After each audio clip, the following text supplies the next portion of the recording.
Mesdames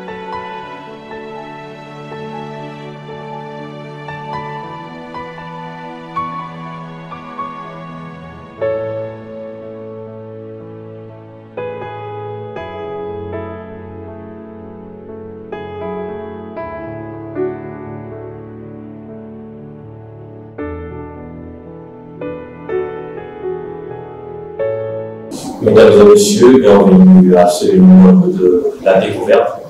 Cette émission qui vous parle des lieux, de personnes qui ont marqué l'histoire, qui continuent de marquer l'histoire de la République démocratique du Congo. Aujourd'hui, c'est une édition spéciale parce que nous recevons quelqu'un.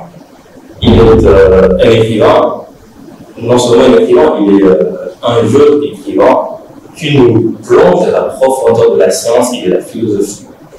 Il s'appelle le roi Manza.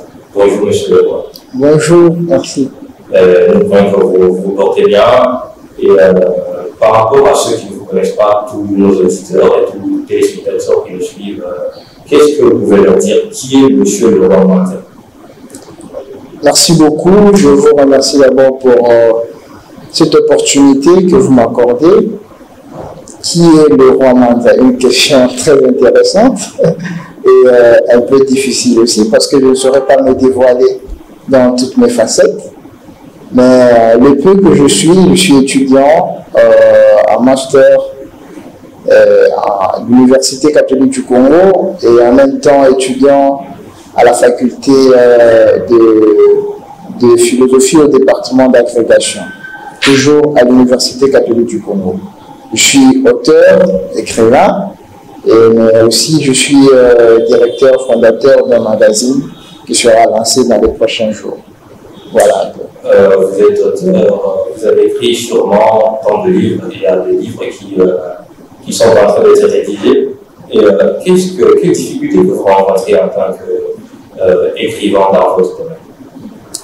Avec la République démocratique du Congo, toutes les difficultés sociales. Il faut avouer qu'il y a toute une panoplie de difficultés parce que écrire d'abord lui-même aussi est difficile, c'est pas si facile d'écrire, mais aussi il faut avouer que quand on se lance dans l'écriture et que on se cherche soi-même, il y a tellement assez de difficultés à ce propos, mais on est jeune, on a un sang fort, alors il faut toujours se battre pour pouvoir relever la tête. Voilà. Et j'aurais d'ailleurs voulu que, avant que vous nous parliez de vos difficultés, des difficultés que vous rencontrez, que vous puissiez nous dire d'où est venue l'idée de vous lancer dans ce vaste domaine d'écriture, de littérature, mais aussi de la philosophie. Merci. J'ai toujours aimé une phrase, un film américain, un film de Richard. Écrire pour exister. Je me dis, j'écris non seulement pour marquer l'histoire, mais non seulement pour marquer mon temps, parce que lorsque le lecteur se trouve devant votre livre, il est dans l'intimité. Il vous voit à travers votre livre. Donc, le livre ou l'écriture ouvre beaucoup d'opportunités parce que c'est un domaine assez grand. Alors, moi, c'est pas seulement un problème de passion ou de désir, mais en tout cas, depuis le temps, j'adore écrire, j'adore lire et écrire, ce qui fait en sorte que je n'éprouve pas assez de difficultés et c'est un métier qui me passionne malgré ces énormes difficultés, mais je me plais à lire et à écrire. Donc, vous avez écrit, mais quand est-ce que vous êtes dit, bon, c'est le moment, voici le moment pour que mon livre puisse paraître à telle ou telle autre édition? Quand est-ce que vous êtes dit vraiment prêt et savoir que je peux lancer déjà mon livre? Oui, parce qu'il ne suffit pas d'écrire pour publier. Il y a des textes qui sont refusés, il y a d'autres textes qui sont rejetés, c'est tout à fait normal. Il faut d'abord être convaincu de ce que vous écrivez. Vous dites, voilà, j'écris telle ou telle autre chose. pour atteindre tel et tel autre but et avoir un large public. Alors, au moment où vous remarquez que les conditions de possibilité de la réalisation de votre livre ou de votre pensée peuvent être réelles et puis pratiques, et là, vous pouvez vous lancer. C'est ce qui était mon cas. Alors, parce que c'est un projet de longtemps, mais je ne me sentais pas d'abord prêt. Il fallait étudier justement les conditions de possibilité dont je suis en train de parler pour pouvoir, au moment donné, au moment précis, se lancer et puis faire cette publication. Vous avez écrit un livre, Le progrès vertigineux de l'informatique face à l'éducation des jeunes. Ce livre paraissait déjà aux éditions universitaires européennes. Vous êtes dans le pays démocratique du Congo, en plus les jeunes étudiants. Et comment vous êtes arrivé jusque-là? Est-ce que vous avez eu des soutiens pour que votre livre arrive à être publié aux éditions universitaires européennes? Je n'ai pas eu de manière plus explicite un soutien du côté financier ou je ne sais moi de quel autre soutien. Je me suis débrouillé par moi-même. Mais il faut avouer que j'ai rencontré deux grands frères étudiants que je salue d'ailleurs, Chaboy Malonga et puis Alphonse Tolenga, qui avaient publié des livres aux éditions universitaires européennes. Alors, moi, lorsque j'avais mon projet de livre, je leur ai expliqué mon projet, ils m'ont donné l'adresse des éditions universitaires européennes. Mais je n'avais même pas pu les contacter parce que les éditions n'étaient plus en train de répondre. Même ceux à qui ils avaient passé les adresses étaient en train de se plaindre. Et les éditions universitaires européennes ne répondaient plus. Alors, je ne me suis plus intéressé à ça, j'ai laissé tomber. Mais un jour, comme à la plouf, alors que j'étais en train de me reposer, j'ai repensé à ça. Puisque le livre a été terminé, je me suis dit, mais on m'avait parlé des éditions universitaires européennes, pourquoi pas, je peux maintenant me lancer. Et puis, vous savez, aujourd'hui, avec Internet, j'ai pris mon PC, j'ai cherché l'adresse officielle des éditions universitaires européennes, je leur ai écrit, je leur ai exprimé mon désir de faire partie de leurs auteurs. Ils n'ont pas hésité, ils m'ont répondu pratiquement 2 jours après. Et Petroni qui m'a répondu, avec qui j'ai parlé, et puis voilà, je me suis vite lancé jusqu'à la publication de mon livre. Je ne pense pas que vous êtes le seul à vouloir lancer votre livre, publier votre livre à ces éditions universitaires européennes. Il y a plusieurs étudiants, plusieurs personnes qui veulent aussi se lancer dans cette aventure, mais qui hésitent encore. Est-ce que vous pouvez leur dire s'il y a des difficultés, s'il y a certaines exigences que l'on doit au préalable remplir pour que votre livre soit publié aux éditions universitaires européennes? Bien sûr, parce que chaque éditeur a ses règles de publication.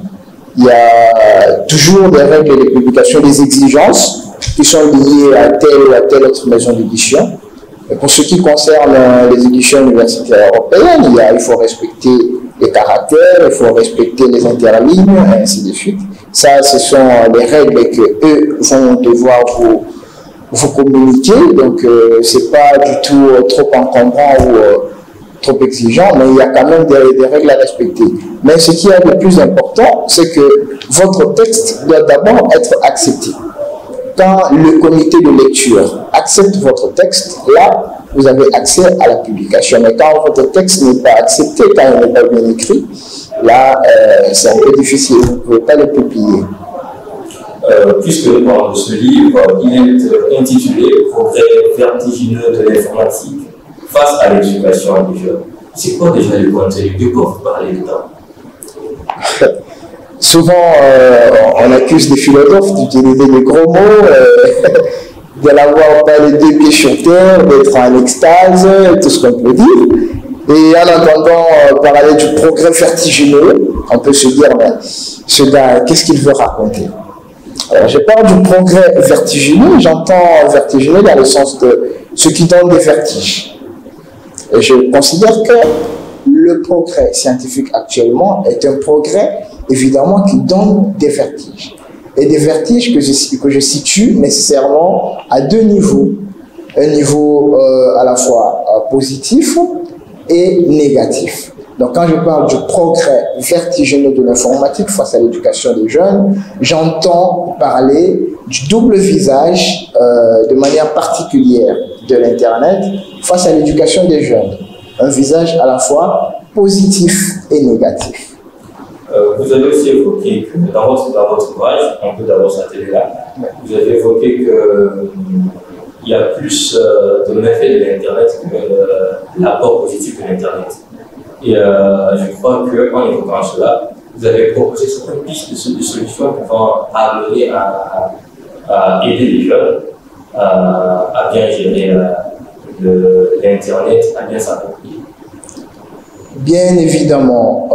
Moi, je me dis, c'est ce qui est visible d'ailleurs, même si en tant que chercheur, en tant qu'auteur, j'arrive à certaines de mes conclusions, mais qui nécessairement laissent des ouvertures. Alors, actuellement, je me rends compte que moins l'Internet éduque, plus il détruit. Loin de moi l'idée de passer outre les avantages attrayants d'Internet, parce qu'aujourd'hui, nous vivons dans l'ère numérique. Nous ne pouvons pas nous détacher d'Internet, nous ne pouvons pas nous détacher des bienfaits de ces technologies. Mais plutôt, je me suis rendu compte, et c'est ce qui est réel, il y a un aspect tout à fait négatif d'Internet, surtout sur ce qui concerne l'éducation des jeunes. Actuellement, l'éducation et la culture des jeunes se trouvent sur des balances parce que on peut copier n'importe quoi sur Internet, on peut regarder n'importe quoi sur Internet et on peut dire n'importe quoi sur Internet. Alors tout ceci met en mal l'éducation et la culture des jeunes. C'est ça mon souci. Je me soucie de la jeunesse. Alors, voyant ces différentes opportunités qu'offre Internet et face à ce problème à la fois positif et négatif, je m'intéresse à demander et à inviter les lecteurs et d'abord les jeunes à réguler l'usage d'Internet. Les jeunes ont régulé l'usage d'Internet. Vous ne pensez pas que cela relève aussi de la compétence à l'État, la compétence de l'État de réguler l'usage d'Internet? Vous ne pensez pas? Bien sûr, ça peut correspondre parce que en tant que jeune, en tant qu'adolescent, en tant qu'adulte, et ainsi de suite, l'État a toujours les devoirs envers la jeunesse. C'est pas pour rien qu'il existe un ministère de la jeunesse qui est géré actuellement par Monsieur le ministre Yves Bonkoulou, que je salue de manière passagère. Donc, le ministère de la jeunesse ou le gouvernement de manière particulière a aussi un acte et un apport à jouer dans cette contribution de la régulation d'Internet. Vous êtes philosophe, sûrement vous avez dû réfléchir sur la manière dont l'État peut tenter de réguler l'usage de l'Internet pour aider les jeunes à s'écarter un tout petit peu. Quelles sont les pistes concrètes pour que l'on puisse arriver à réguler? Qu'est-ce que l'on doit faire? Que doit faire l'État par rapport à la régulation de l'usage de l'Internet? Oui, par rapport à la régulation de l'usage d'Internet, l'État peut par exemple limiter l'accès à certains sites dans les milieux éducatifs ou dans les milieux scolaires, et ainsi de suite.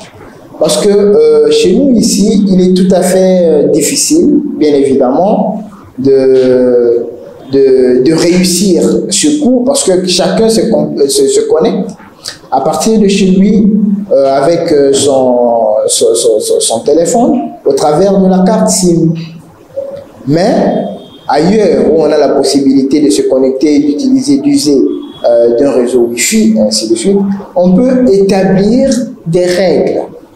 On peut justement, dans l'idée de réguler Internet, mettre des barrières qui feront en sorte que les jeunes n'aient pas accès à ce qui peut mettre à mal leur éducation et leur culture.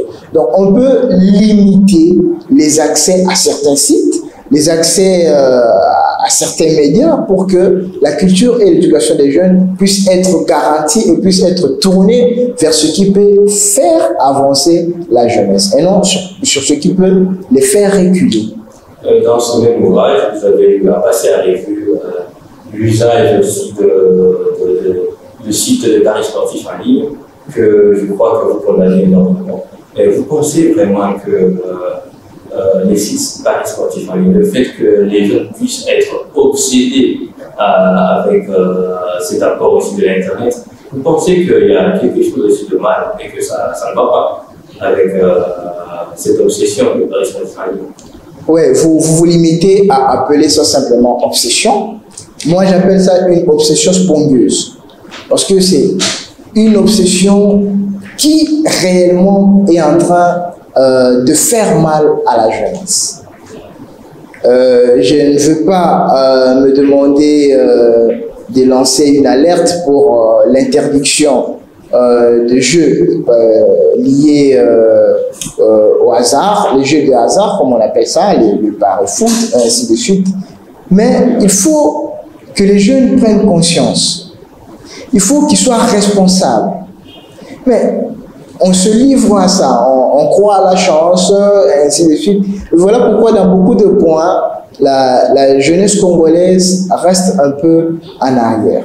Justement parce que on pense qu'on peut dormir aujourd'hui et se réveiller demain millionnaire. Bon, c'est un travail continuel. Il faut que la jeunesse prenne responsabilité et prenne conscience du mal que peut et que cause ces genres de jeux. Hormis les avantages, il y a toujours des avantages, mais le mal reste toujours le mal. J'aime toujours dire, c'est pas les contextes ou les caractéristiques dans lesquelles le mal a été posé qui vont changer la nature du mal. La nature va rester la même et ça restera un mal. En dehors de vos ouvrages que vous avez écrits, vous avez aussi un projet qui met en exergue, qui parle de la société, de la philosophie. Et c'est quoi le projet? Est-ce que vous pouvez nous parler un peu plus de cela? Merci. Vous savez, être auteur, être écrivain, être étudiant, être penseur, et ainsi de suite. Vous pouvez être en train de vous promener, vous êtes dans le bus, vous êtes en train de faire le jogging, et ainsi de suite. Vous avez une idée. Et l'idée, ça peut vous arriver n'importe où et n'importe comment. Alors, moi, j'ai eu une idée de faire entendre la voix de la jeunesse congolaise. Raison pour laquelle j'ai lancé un magazine que j'ai intitulé Science et Société. Alors, je me dis, la jeunesse a besoin de s'exprimer. La jeunesse a besoin d'un soutien. C'est pas pour rien que Nelson Mandela était en train de dire que la jeunesse est l'arme la plus puissante que vous puissiez utiliser pour changer le monde. Et si la jeunesse est une arme, l'arme a besoin de quelqu'un pour tenir la gâchette. Et cette gâchette-là, c'est un soutien social, un soutien gouvernemental, et ainsi de suite. Raison pour laquelle je crée ce magazine pour non seulement faire entendre la voix de la jeunesse congolaise, mais pour offrir la possibilité aux jeunes qui écrivent, aux jeunes entrepreneurs, aux jeunes qui ont besoin de la publicité, de se faire remarquer. En vous entendant parler, vous parlez du projet. C'est toujours un projet. Ce n'est pas quelque chose qui est déjà devenu matériel. Et comment comptez-vous matérialiser votre projet? C'est parce que ce n'est pas facile de lancer un magazine et de se taper les partenaires. Parce qu'il faudra aussi l'apport des partenaires. Comment vous pensez vraiment matérialiser votre projet, mettre cela sur pied? merci, c'est un projet, mais un projet qui a déjà fait un premier pas, parce que l'éditorial est déjà sorti et nous avons aussi des contacts, mais nous sommes toujours, moi et mon comité, que je remercie beaucoup pour le travail qui est en train d'être fait. Donc, nous sommes bien évidemment à la recherche de ces personnes qui peuvent aider la jeunesse à tenir cette gâchette.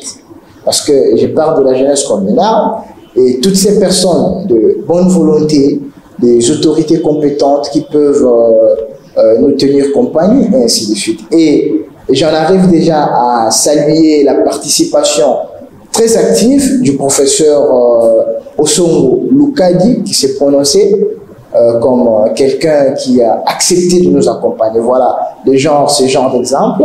Et je le remercie vraiment très sincèrement. Et je salue aussi monsieur René Mvoutou, qui est le président national des chefs de travaux et assistants de la République démocratique du Congo, qui a aussi accepté de nous accompagner dans cette œuvre de faire entendre la voix de la jeunesse congolaise. Et donc, nous sommes toujours à la recherche de ces bonnes personnes, de ces autorités qui peuvent aider la jeunesse à s'exprimer. Vous êtes désormais commandé pour la société, pour les jeunes, surtout ces jeunes qui vous suivent. Vous avez prouvé à la fin du monde qu'en Congolais, on peut être des Congolais, jeunes et étudiants, mais en même temps écrire des livres, en même temps se lancer dans des projets qui propulsent la jeunesse, qui invitent la jeunesse à la réflexion. Vous l'avez prouvé. Qu'est-ce que vous pouvez dire à ces jeunes qui hésitent encore, qui ont le talent, qui veulent pas écrire comme vous, mais qui hésitent de se lancer à cette aventure, cette belle aventure de belles lettres? Ouais, c'est une très belle aventure et je l'adore de manière personnelle. Et c'est pas parce que je suis trop brillant, c'est pas parce que je suis ce que les gens peuvent imaginer que j'en arrive là, mais c'est parce que il faut dormir et se réveiller avec l'idée de faire autre chose. Ce que je peux dire à la jeunesse congolaise et à tous les jeunes qui sont en train de me suivre aujourd'hui, c'est que le talent, on ne le garde pas. Le talent, il faut le dévoiler. Le dévoiler, c'est se dévoiler. Voilà pourquoi, s'il y a des jeunes qui ont besoin d'écrire, s'il y a des jeunes qui ont besoin de la publicité, s'il y a des jeunes qui ont besoin que certains jeunes, à notre instar, puissent leur montrer certains chemins, certains pas à suivre, soit pour la publication des livres ou pour la publication d'articles, pour telle ou telle autre chose, la voie est ouverte. Parce que le talent, il ne faut pas le voiler. Il faut le dévoiler et il faut aider la société à bénéficier de ce talent que Dieu, n'est-ce pas, vous a donné. Nous sommes presque pratiquement à la fin. Quel est votre mot de la fin, votre mission, votre belle aventure? Le petit mot que je peux dire, je réitère d'abord mes remerciements à 24 critiques pour cette si belle et chaleureuse opportunité. Mais aussi, j'aimerais adresser un petit mot aux jeunes étudiants et aux chercheurs qui ont justement besoin de se faire remarquer. Nous vivons dans un pays où il y a tout un tas de problèmes. Je ne préfère pas toucher les côtés politiques parce que c'est une aberration. Mais au-delà de ces difficultés, il faut faire un effort de se démarquer. C'est dans la difficulté, c'est dans les problèmes que l'on découvre la personnalité et la considération de certains esprits qui se démarquent. Et voilà pourquoi j'en invite très sincèrement la jeunesse congolaise à prendre la responsabilité à main à pouvoir se manifester, à pouvoir continuer à se battre toujours et toujours faire un pas pour aider cette société à aller de l'avant. Raison pour laquelle j'adresse mes sincères salutations à tous les jeunes étudiants de notre pays. J'adresse mes salutations à la représentation des étudiants du Congo. J'adresse mes salutations à tous les étudiants de l'Université catholique du Congo. Mesdames et messieurs, vous avez compris que nous sommes pratiquement à la fin de notre émission La Découverte. Une émission qui n'est pas comme n'importe quelle émission. C'est une émission qui vous fait découvrir les talents, un République démocratique, les lieux, les personnes qui marquent et qui continuent de marquer l'histoire de notre beau pays. Nous avons la chance de recevoir le roi Manda, qui est philosophe, écrivain, auteur de plusieurs ouvrages, qui nous a aidés par sa façon de parler, par son écriture. Quant à moi, je vous donne la suite pour les prochains numéros.